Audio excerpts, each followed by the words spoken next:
બુલેટિનમાં આગળ વધીએ. જૂનાગઢના આસ્થાના પ્રતીક સમાન ગિરનાર ખાતે જૈન સમાજ દ્વારા આયોજિત નિર્વાણ લાડુ ઉત્સવ નિમિત્તે મોટી સંખ્યામાં યાત્રાળુઓ આવનાર હોવાથી પોલીસ તંત્ર એલર્ટ મોડમાં છે.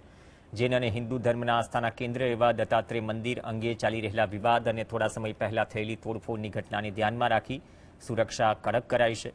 3 દિવસના ઉત્સવ દરમિયાન કોઈ અગમ્ય કૃત્ય ન થાય તે માટે 2 ડીવાયએસપી, 20 પીઆઈ, 450 પોલીસ કર્મીઓ અને એલસીબી અને એસઓજીના 4 ટીમો સહિત 500થી વધુનો કાફલો ખડકી દેવાયો. સમગ્ર વિસ્તાર પર 20 ડ્રોન અને 100થી વધુ સીસીટીવી કેમેરાથી બાદનજર રખાશે. જળવાઈ રહે અને બંને સંપ્રદાય વચ્ચે કોઈ પણ પ્રકારનું ઘર્ષણ ન થાય અને સાથે સાથે જે શાંત વાતાવરણ છે વાતાવરણ ઢોળાય નહીં એ મુજબ બંને સંપ્રદાયના તમામ સંતો આગેવાનોને સમજ કરવામાં આવેલ.